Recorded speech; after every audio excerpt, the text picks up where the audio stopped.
Hello, my name is Frank Chaprnka. I'm an elementary music teacher and Suzuki guitar teacher in Naples, Florida. I'd like to talk today about why I teach the Suzuki for Guitar method. I've been a guitar teacher for a little over 20 years, and early on in my teaching career, I was always somewhat hesitant to take very young students, younger than 7 years old. And the reason for that being was I just didn't feel confident that I had the skills to teach a student that young. So for many years I kind of limited myself to students older than 7 years old.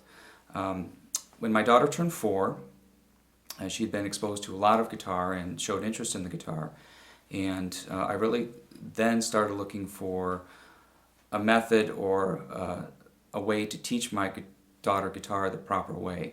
And through my research I came across the Suzuki for Guitar method. I had some prior knowledge of the Suzuki method in my music education program, but never really went into depth with the method. And kind of thought of the method as a violin method only, having seen many violin teachers using it. But as I looked into it, I was surprised to see that it was also a guitar method. And the more I looked into it, I was really impressed by the things that I saw. So things that impressed me about the Suzuki method, first of all, the philosophy that Dr. Suzuki had that all children in some capacity can be musicians. And as Dr. Suzuki states in his book, Nurtured by Love, talent is not an accident of birth, but rather a product of a child's environment. And I couldn't agree with that statement more, being an elementary music teacher. So I went through the steps necessary to become a Suzuki guitar teacher and have been very happy ever since. So some specific things that I really like about the method. The first thing is the parent involvement. The Suzuki method really focuses on having the parent in the lesson, which I think is fantastic. And this is very different than a traditional lesson, much like I took learning guitar, where a student may be dropped off, works with the teacher for a period of time, and maybe other than some things written down in a notebook or circled in a book, the parent really has no direct interaction with what the student is learning. The Suzuki method is different. The parent is in the lessons always, and this is great because the parent then really has a direct contact with what's being taught and also what's expected as far as the lessons are concerned. And actually in the first few lessons of the Suzuki method, the parent is taught only as the child watches, and this in a sense makes the parent a teacher, and also hopefully motivates the child to want to do what the parent is doing, and the parent can then assist the child at home with what is being taught. So I think this is absolutely fantastic.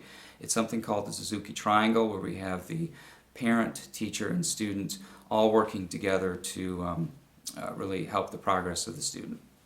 Also, the Suzuki method focuses on tone and technique right in the beginning. And to me, this is almost like a master class in every lesson.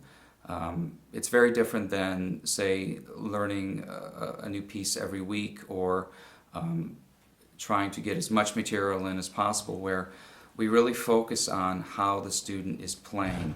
And that focus on tone and technique really helps to build that student's ability to play the pieces later on in the book. So it's an excellent, excellent thing, and something I really like about the method.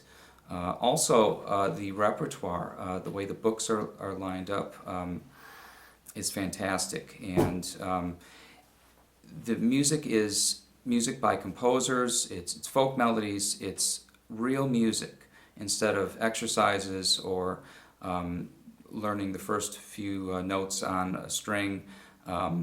The student is playing real music from the beginning, and this I think is fantastic. So we have that right from the beginning. Lastly, the Suzuki community of teachers, parents, and students all kind of working together. This collaborative movement to improve the method is always ongoing, and it's really a fantastic thing to see and be a part of.